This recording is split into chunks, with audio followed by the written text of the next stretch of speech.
Darren Nolan didn't think he just moved. He lunged forward the second he saw the man yank the woman's purse, his daughter's small hand still gripped tightly in his own.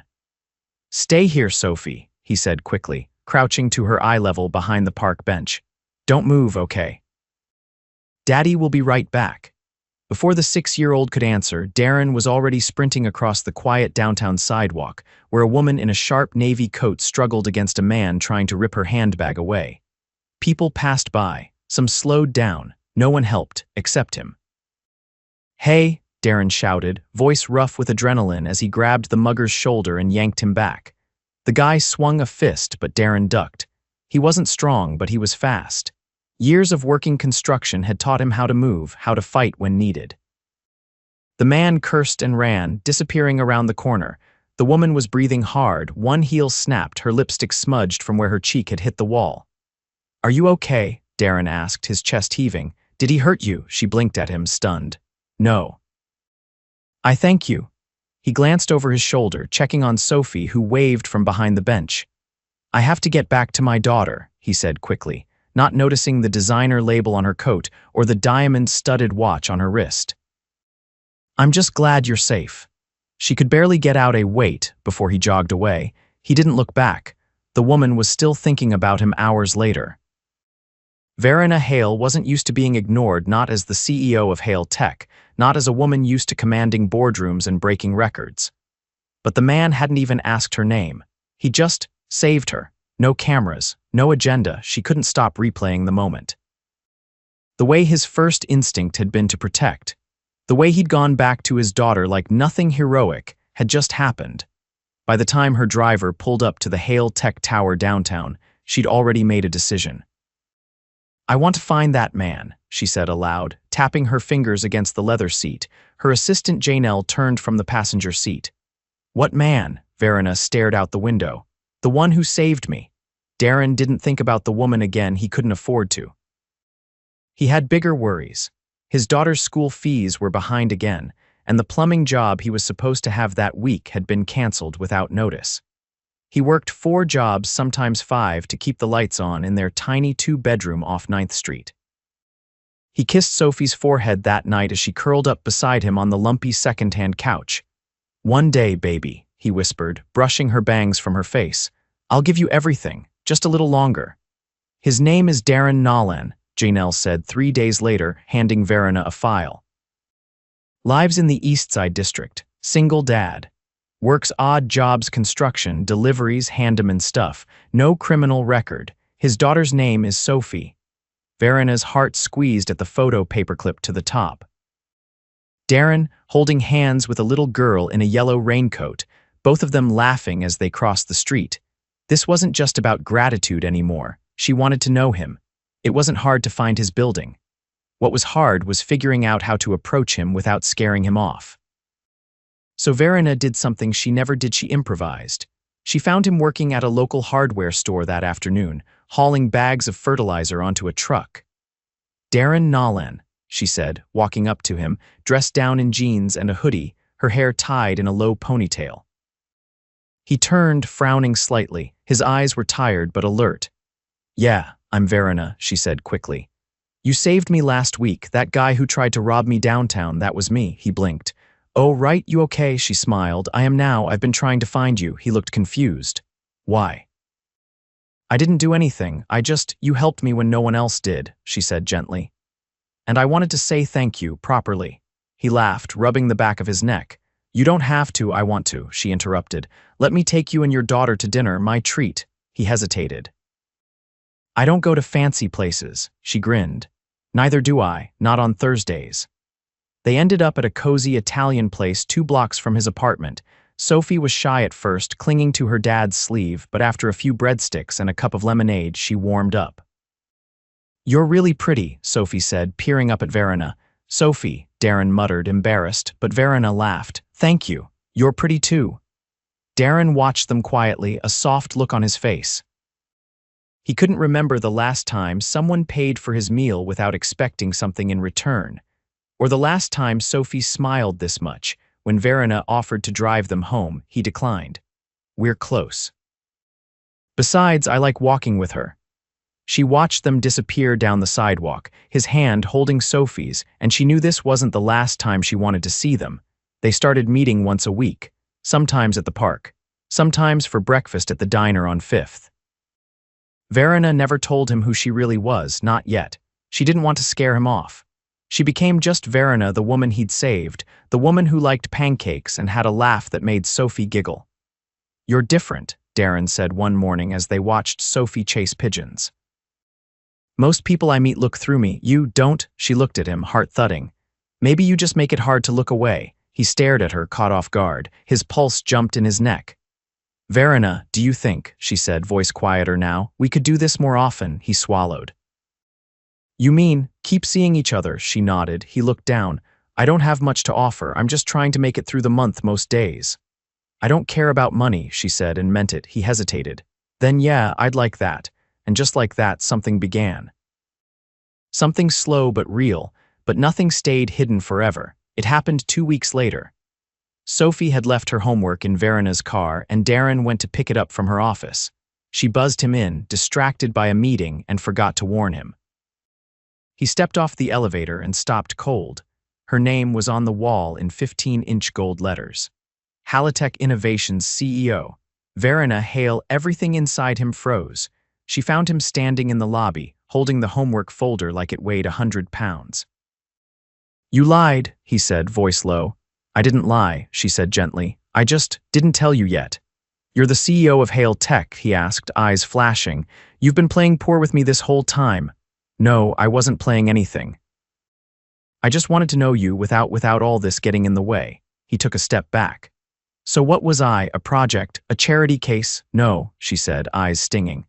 "You were the only person who saw me as a person, not a CEO, not a headline, just me." He shook his head. "I can't do this." Darren, but he was already gone, and this time he didn't look back. Darren didn't go to work the next day. He called in sick, though he wasn't. Not in the way his boss would understand. He couldn't face people. Couldn't face the way his chest burned every time he thought about her standing in that sleek glass office, her name in gold, her assistant calling her Miss Hale. The sterile stillness of wealth so far removed from his world it may as well have been made of moonlight. He sat on the worn balcony outside his apartment, the paint flaking beneath his elbows as he watched Sophie draw chalk suns on the concrete. Her laugh rose in the air, light and oblivious to the way his hands clenched into fists. She hadn't lied, not exactly. But she hadn't trusted him either. And if there was one thing Darren had learned the hard way, it was that people like her didn't keep people like him around for long. He hated how much he missed her anyway. 2 days passed. Then 3. On the 4th morning, a knock came. He opened the door slowly, already prepared to tell another delivery guy they had the wrong apartment. But it wasn't a stranger, it was her. She wasn't in a designer coat or obscured by bodyguards. She wore a soft gray sweater, jeans that had probably cost more than his rent, and sneakers that looked like they'd never touched dirt. She held something in her hands, a small box wrapped in brown paper, nothing flashy. "Hi," Verena said, her voice steadier than he expected. He didn't move. "I know you probably don't want to see me," she continued, "but I need you to hear me out." Darren stepped aside, wordless, not because forgiveness came easily, but because Sophie had already rushed to the door. Verena knelt. "I brought something for you," she said to Sophie, handing her the box.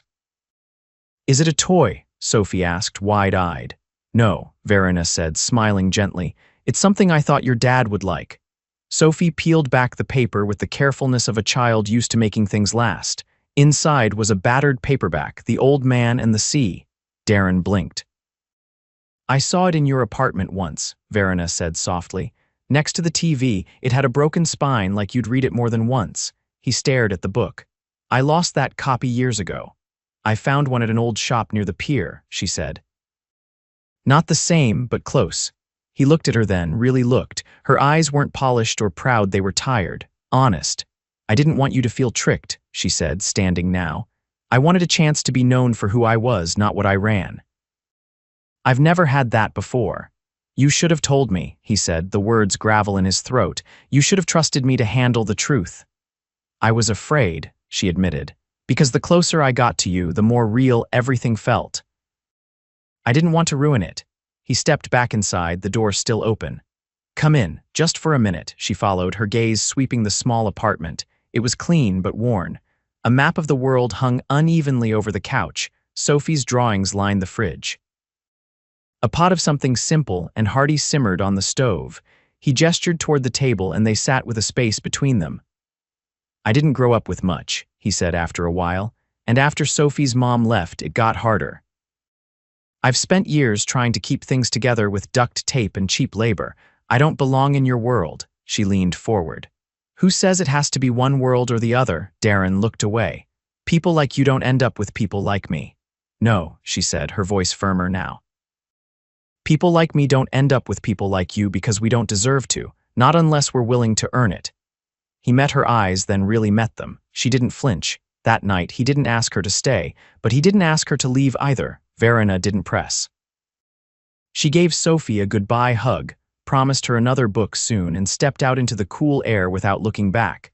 The door clicked shut behind her, but something had shifted. The next time they met, it wasn't accidental. Darren showed up at the park again, not because Sophie begged him, but because he wanted to see if Verena would be there. She was sitting cross-legged on the grass, feeding birds from a small paper bag. He sat beside her without a word, and she didn't ask for one. Eventually, he said, "You ever get tired of pretending you're not important?" She laughed under her breath. "You ever get tired of pretending you don't matter?" They sat in silence for a moment. "I don't want to be someone you visit," he said.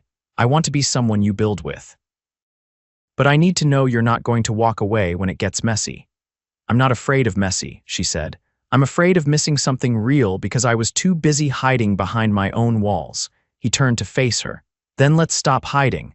And just like that, the weight began to lift. They didn't fall into each other overnight. They moved carefully, balancing schedules, navigating Sophie's routines, learning the rhythms of each other's lives.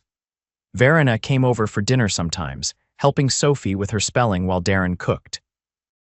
Other nights, they'd meet at a hole-in-the-wall diner that had become their unofficial halfway point. One Thursday evening, Verena took him to a jazz club tucked behind an old bookstore. He wore the nicest shirt he owned, and she didn't blink when he fumbled with the buttons. "I've never heard live jazz before," he admitted as the lights dimmed. "You'll love it," she said, resting her hand on his knee beneath the table. He did, but the world outside didn't stay quiet. 3 weeks after they'd begun to rebuild, her name made headlines again, this time attached to a new merger Hale Tech was finalizing. A reporter snapped a photo of her leaving Darren's apartment building. By morning, the tabloids were spinning stories. CEO's mystery man, who's the poor dad holding Hale's heart? Darren saw the article while waiting for a paint order at the work site. His stomach turned as he read the words speculative, mocking, invasive. By the time he made it back to the apartment, Verena was already there, pacing his living room with her phone glued to her ear. "Yes, Paul, I've seen it," she said sharply. "No, I don't care how it makes me look." She hung up when she saw him. "They're going after Sophie too," he said quietly, holding out a page someone had slipped under their door. A printout of an article with photos of Sophie at the park, her school name barely blurred. Verena's face paled. "I'll fix this."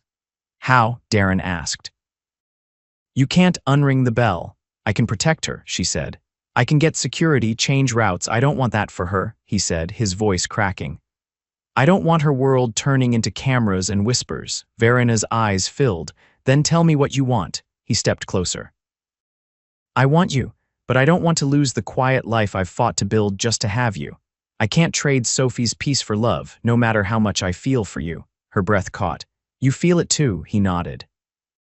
"Every second you're near me." She stepped into his arms, resting her head against his chest.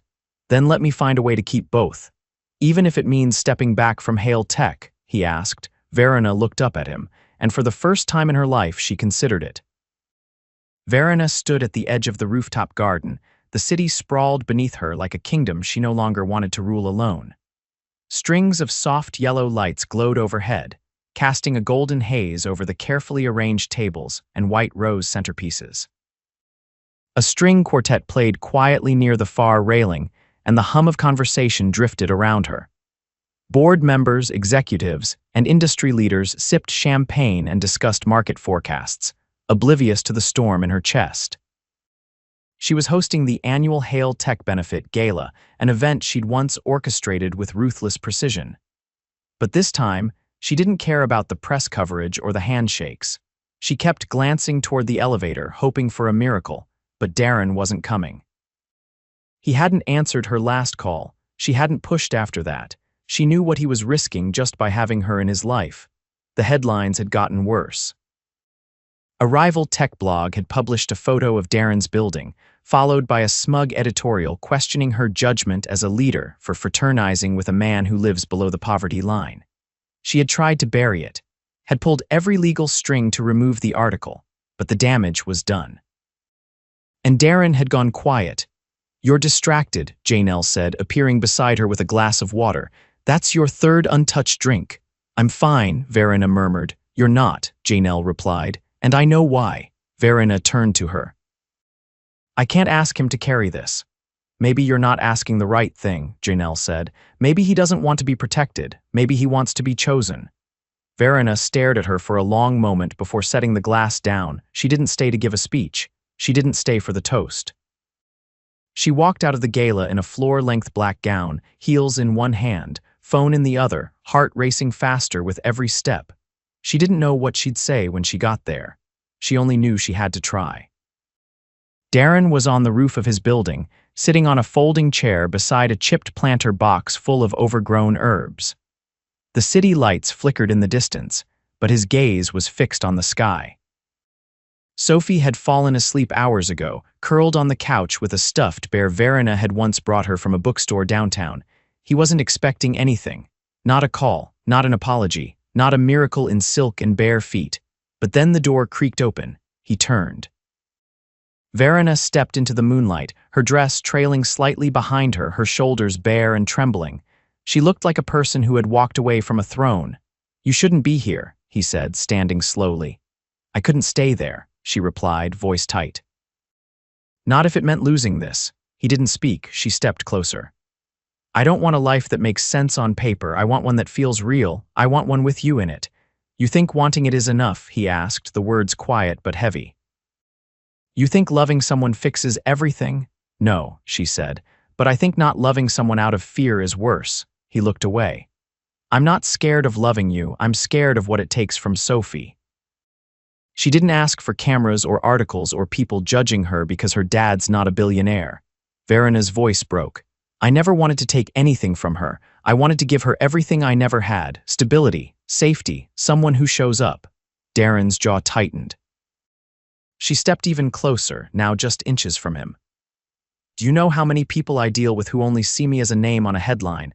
And then you came along. You didn't care about any of it. You cared about whether I was okay, whether your daughter was happy. You made me want to be someone better, not someone richer." He closed his eyes for a moment, breathing slowly.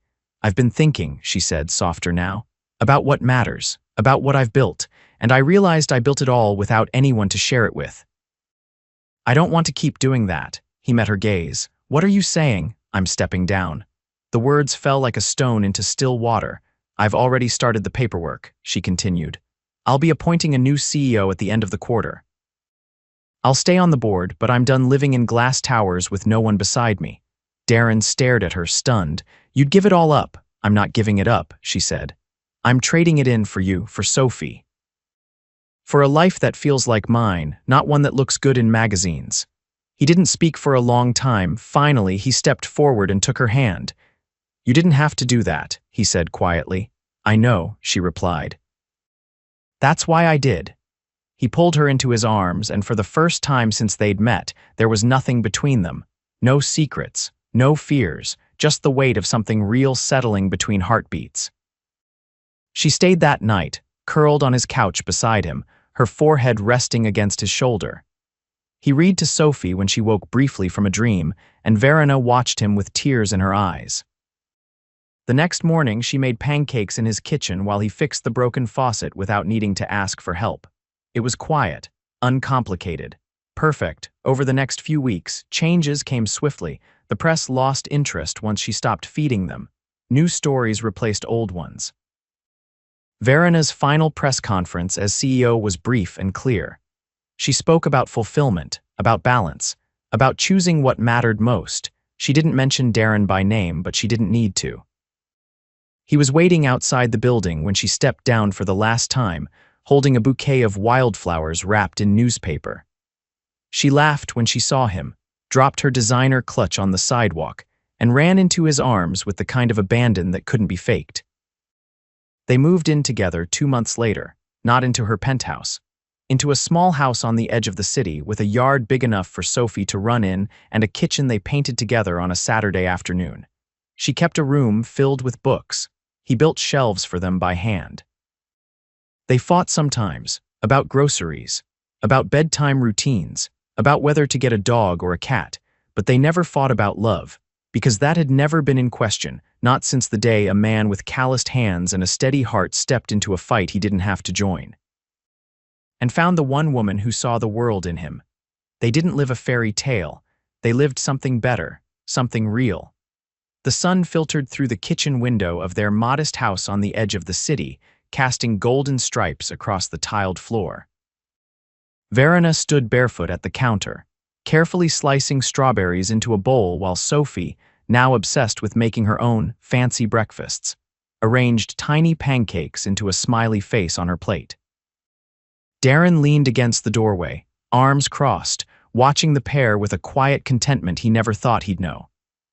"You're cutting those too thin," Sophie announced, glancing up at Verena with all the authority of a 6-year-old culinary expert. "I'm following orders," Verena replied, handing her the bowl. "Chef Sophie, your strawberries." Sophie beamed and got to work decorating her plate. Darren stepped forward and kissed Verena's temple. "I didn't think I'd ever see mornings like this." She looked up at him, her eyes soft. "Me neither." It had been almost a year since Verena had stepped away from Hale Tech. The transition had been messy: lawyers, board votes, media speculation, but she'd weathered all of it with a kind of calm she never had before. She'd taken time off, real time, and learned how to let her phone stay silent for hours, even days. She traded 8-figure deals for Saturday morning crafts, late-night card games, and long walks without a destination. She hadn't just stepped down. She'd stepped into something. That afternoon, while Sophie was at her friend's house for a birthday party, Darren and Verena walked quietly through a local street fair. The scent of kettle corn and grilled sausages filled the air. Booths lined the sidewalks, selling everything from handmade soaps to abstract paintings to second-hand books. A local jazz band played in the square, the same tune that had once echoed through the club where Verena had taken Darren for his first live performance. They didn't talk much. They didn't need to. It was only when they passed a booth selling old typewriters that Darren stopped. He picked up a small, rusted Royal model, its keys worn but intact. "My dad used to have one like this," he said, running a thumb along the spacebar. "He'd bring it out when he drank too much." Said the old stories got louder when the whiskey kicked in. Verena tilted her head. "Did he ever write anything?" "Nothing coherent," he said with a dry laugh. "But I liked the sound of it, the clack of keys, felt like something was being made." They bought it. Not because they needed it, but because they wanted a piece of something that had once mattered. That night, Darren surprised her. When Verena walked into the living room after putting Sophie to bed, she found him hunched over the typewriter, his broad hands carefully pressing each key. A single sheet of cream paper sat half-filled in the machine. He looked up when he heard her steps. "I've been writing something," he said. "Started a few days ago." "What is it?" she asked, sitting beside him. He pulled the page from the machine and handed it to her. It wasn't poetry. It wasn't fiction.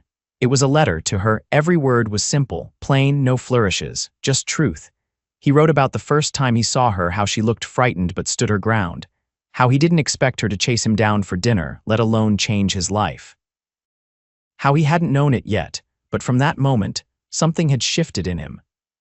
He wrote about Sophie's laughter when Verena read to her, about how she made their house feel bigger without adding a single square foot. He wrote about fear, the fear of not being enough, of being left behind, but also about the stubborn way she kept showing up, even when he tried to push her away. And then he wrote the words that made her breath catch. "I don't want to just live life beside you, Verena. I want to build one with you." Every squeaky door, every bedtime story, every crowded grocery run. I want all of it. For as long as you'll have me." She looked up, tears stinging her eyes. He reached into his pocket and pulled something small and velvet, a ring. It was simple, elegant. A single diamond set in a platinum band. Not flashy, but timeless. "I didn't buy it yesterday," he said quietly. "It's been in my drawer for weeks. I was waiting for the right moment, and then I realized maybe there's no perfect moment, just the right person." She didn't speak. She just nodded once, fiercely, and threw her arms around him. They got married 2 months later, in a garden behind a local community center where Sophie and her classmates had planted sunflowers. It wasn't a grand affair. There were no helicopters, no press. Just close friends, a few neighbors, and a quiet joy that pulsed through every moment of the day. Darren wore a navy suit, the same one Verena had helped him pick out months ago for a job interview he never went to because they'd ended up adopting a stray dog that day instead. Verena wore a white dress with short sleeves and pockets, her hair pinned back with tiny silver leaves. Sophie stood between them as their flower girl, grinning with a gap in her front teeth and petals clutched in her hands like treasure. After the ceremony, they didn't fly to an island or disappear into a luxury villa. They stayed in town. They spent their first week as husband and wife repainting the spare room, turning it into a reading nook for Sophie. The mornings were filled with pancakes and music. The nights with movies and the quiet comfort of a home no longer built on fear. One weekend, while browsing at a bookstore, Verena found a flyer for a local nonprofit looking for volunteers to help teach business skills to small-town women. She took it home, pinned it to the fridge, and stared at it for 2 days before making the call. It became her new passion. Helping women with ideas but no resources unlock the kind of doors she once walked through alone. She didn't go back to running companies, but she helped others build theirs. Quietly, fiercely, with purpose, Darren, meanwhile, started writing more, not for publication, not for praise, just because he'd discovered a voice he didn't know he had. He wrote letters to Sophie for when she was older. He wrote about the weight of choices and the relief of second chances. Sometimes he'd read them to Verena when they sat on the back steps at dusk, their dog curled at their feet, the sky melting into lavender and gold. They never had a perfect life. They had car trouble. They had bills. They had disagreements about chores and screen time and what counted as a healthy snack. But they never stopped choosing each other, not once. And every now and then, when Verena would catch Darren looking at her across the dinner table or brushing Sophie's hair from her eyes before bed, she'd remember the day he stepped in front of danger without hesitation, not knowing who she was, not expecting anything in return. The day a man with nothing gave everything, and in doing so, found everything he'd ever need. The first major storm of autumn rolled in the same night Darren's first article was published. Rain pelted the windows in waves, and thunder rumbled low over the rooftops as Verena curled up on the couch wearing a worn hoodie of Darren's and reading the printed magazine in her hands. The piece was tucked between a story on local artists and an op-ed about housing reform. It wasn't flashy. It didn't even have a photo, but the headline alone made her heart beat differently. Ordinary men, extraordinary moments, why we still need heroes who don't wear capes. She read it again, slower this time. Darren had written about that day in the city park, but not as a moment of heroism. He wrote about instinct, about fear, about the strange responsibility of being seen as something larger than what you are. He wrote about Sophie. About how every act of bravery was really just a choice to love someone enough to step forward instead of back. It wasn't about her. Not directly, but she felt every word in her bones. When Darren came in from locking up the shed, rain dripping from his sleeves, she held up the magazine without saying anything. He gave her a crooked, sheepish smile and rubbed the back of his neck. "You weren't supposed to see that until morning. You wrote about us," she said, voice thick. "I wrote about you," he replied, sitting beside her, "and her, mostly about how I got lucky." "You didn't get lucky," she said, curling into his side. "You just showed up." They didn't need to say more. The storm outside did the talking for them, and the silence between them was warm. The magazine article didn't go viral. It wasn't meant to. but it did catch the attention of a local teacher, who reached out to ask if Darren would come speak to his high school students about writing from the heart. Darren said no at first. "I'm not a teacher," he told Verena one evening as they folded laundry, socks, and school uniforms piled between them. "You're someone with something to say," she replied, matching 2 socks and handing them over. "That's usually more important." He went, and then he went again. Soon, he was volunteering twice a week at the community center, helping teenagers craft essays and college applications, using the typewriter only at home but carrying the same honesty into every conversation. One afternoon, he came home with a drawing one of the students had made of him and Sophie's stick figures under a crooked tree with the caption, "Real heroes look like dads." He stuck it on the fridge next to a pizza coupon and a spelling test. Verena, meanwhile, had begun mentoring a group of young women trying to launch small businesses. She never talked about her past role at Hale Tech. She let them lead, let them fail, let them try again. She donated time, not money, unless it was needed, and always anonymously. One of the women, a seamstress from the South Side, had started her own alterations shop after Verena helped her secure a micro-loan. She insisted on making Verena a dress as thanks.